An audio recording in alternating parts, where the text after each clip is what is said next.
Hi hello नमस्कार. आपल्या नवीन एका व्हिडिओमध्ये तुमचं अगदी मनापासून मी प्रिया तुमचं स्वागत करते. तर तुम्हाला म्हणायचं विसरून गेले, मी आज नवीन गोष्टीने सुरुवात केली. रामकृष्ण हरी मैत्रिणींनो, इथं करणार आहे मी याच्यावरती इडली.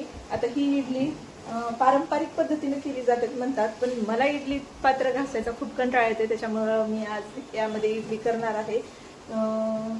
तर बघू आपण याच्यावरती कशी होती. आता ही पारंपरिक पद्धत आहे म्हणे मैत्रिणींनो, पण मला माहिती नव्हती बरं का आतापर्यंत अजिबात ही पद्धत. आता मी 2-3 वेळेस झालं अशी इडली केलेली, पण खूप छान लागली आणि मला आता माहिती पडलं. आणि तुम्हाला अगोदर माहिती होतं का तर ते कमेंट बॉक्समध्ये मला नक्की सांगा. आणि इडली पात्र भरत नाहीये, त्याच्यामुळे मला इतकं छान वाटतंय. जर फॅमिली छोटी असेल तर करायला काहीच हरकत नाही, आणि जर खूप घाई असते ना तितक्या वेळेस आता केवढं मोठं इडली पात्र लावायचं, तेव्हा आपण घाईच्या वेळेला करायला खूपच छान आहे. किंवा इडलीचं बॅटर उरतं दुसऱ्या दिवशी थोडीशी नाश्त्यासाठी करायची असते, तेव्हा सुद्धा केल्यावर छानच आहे. आता इथे मी हे बॅटर जे आहे तर ते पूर्ण तयार केलेलं आहे. याच्यामध्ये थोडी उडदाची डाळ जास्त घातलेली आहे, त्याच्यामुळे थोडंसं एखाद्या वेळेस चिटकू शकते. जर प्रमाण व्यवस्थित 3 ग्लास तांदूळ आणि 1 ग्लास उडदाची डाळ टाकल्याच्या नंतर अजिबात चिटकत सुद्धा नाही. आता छान असं ओलं केलेलं कापड बांधलेलं आहे बघा, याला रुमाल बांधलाय आणि खाली सुद्धा पाणी उकळायला ठेवलेलं आहे. त्याच्या छान उकळी आली. आता त्यावरती बॅटर टाकायचे. आणि माझ्या मोबाईलचा काय माहिती काय प्रॉब्लेम होतोय, थोडंसं ब्लर मला दिसल्यासारखं दिसते, तर तेवढं थोडंसं ॲडजस्ट करा. आता पाण्याला छान उकळी फुटली, त्यावरती मी बॅटर टाकलं आणि लगेच झाकून ठेवायचं. आता मी हे तुम्हाला दाखवण्यासाठी फक्त एक इडलीचं बॅटर टाकलं, नाहीतर मी 4 कोपऱ्याला 4 टाकते आणि 4ही इडल्या इतक्या छान निघतात आणि चव सुद्धा खूप खूप खूप छान लागते. एकदा माझ्या म्हणण्यावर नुसतं तुम्ही करून बघा. आता इथे आपलं बॅटर होते तोपर्यंत म्हणलं चटणीला आपला तडका देऊन घेऊया. इथे काहीच नाही, मी फक्त मोहरी आणि कढीपत्त्याचा तडका देते. आणि चटणीमध्ये म्हणसान तर 1 नारळ, त्याच्यामध्ये 2-3 चमचे आपली डाळवं जे असते मुरमुऱ्याच्या चिवड्यामध्ये टाकायचं ते डाळवं, 1-2 हिरव्या मिरच्या, थोडंसं लसण, जिरं आणि दही आणि पाणी, हे सगळं मिक्सरमधून बारीक असं काढून घेतलंय. आणि त्यामध्ये थोडी कोथिंबीर पण घातली होती बारीक करताना. आणि हा तडका आहे ना, तर या तडक्यामध्ये आता कढीपत्ता छान असा कुरकुरीत झाल्याच्या नंतर तो कढीपत्ता एकदम अप्रतिम अशी चव चटणीमध्ये देतो. आणि सांबारपेक्षा मला तरी चटणी जास्त आवडते. तुम्हाला काय आवडतं ते कमेंट बॉक्समध्ये सांगा. इथं आता आपली चटणी तयार आहे. नुसता तडका दिलाय, तडका देईपर्यंतच आपली इकडं इडली तयार झाली असेल नक्कीच बरं का. आता ते पण लगेच चेक करून घेऊया. आणि चटणी किती अप्रतिम दिसते, बघता क्षणी तोंडाला पाणी सुटलंय या प्रकारची. तर चला आपण बघूया इडली आपली झाली आहे का नाही. तर छान असं झाकण उघडल्याच्या नंतर बघू शकता तुम्ही इडली आपली तयार आहे.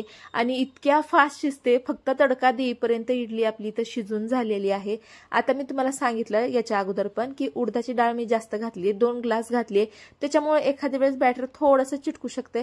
पण 1 ग्लास तुम्ही जर बरोबर डाळ घातल्याच्या नंतर अजिबात बॅटर कुठलं चिटकत नाही आणि इतकी लुसलुसीत आणि छान अशी इडली तयार होते. आणि चव खूप भन्नाट लागते.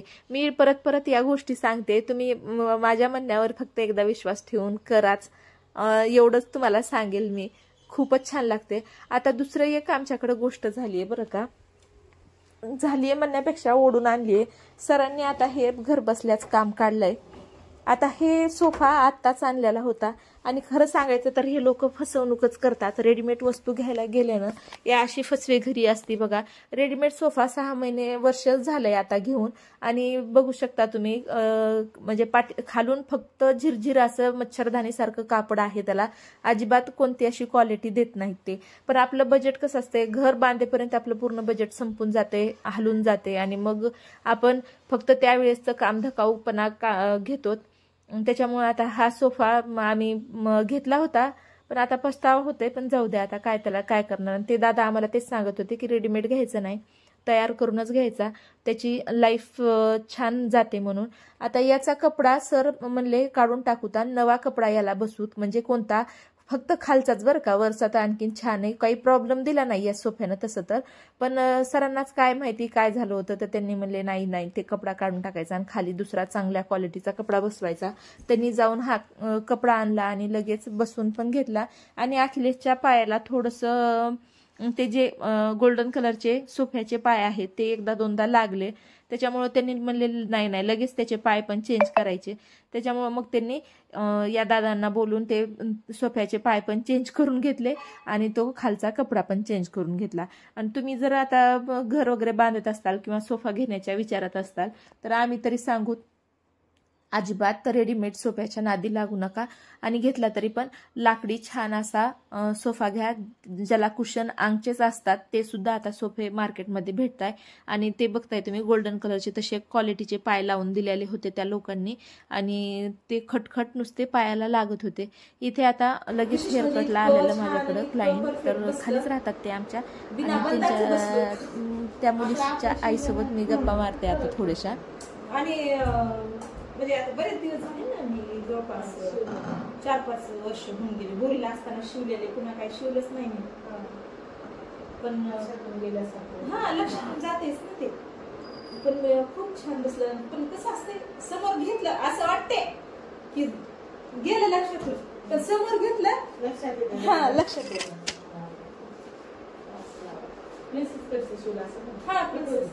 त्या पण शिवणकाम वगैरे करतात, त्याच्यामुळे त्याची चर्चा आम्ही दोघी जणी करत होतो. आता माझं कोणतंच काम असं ठरवल्यासारखं होत नाही बघा, काहीतरी ठरवते वेगळं आणि होतं वेगळं. आता त्याच्यानंतर लगेच फेशियलचे वगैरे क्लायंट आले, त्याच्यामुळे दीदीच्या इथं तुळशीचं लग्न लावायला सुद्धा मला जमलं नाही. त्यांनीच सगळं हे करून घेतलं, लग्न लावून घेतलं.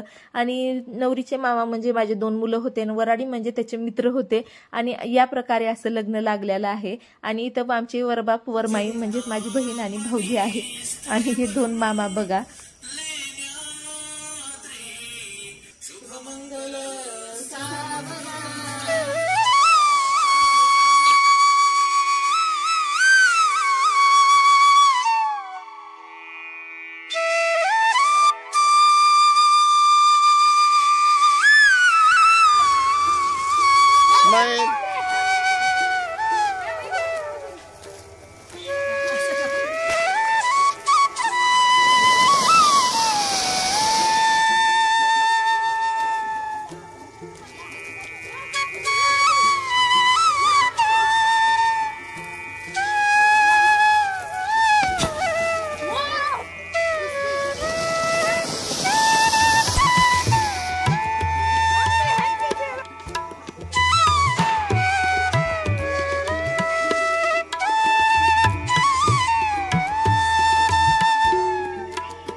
लग्न लावायला तिथे नसले तरी पण जेवायला आणि फटाके उडवायला तिथे होते बरं का. मी आता पौर्णिमेचा चंद्र किती सुंदर दिसत होता याला बघत संध्याकाळ गेली आणि दिवस तुमच्यासोबत शेअर केलेलाच आहे.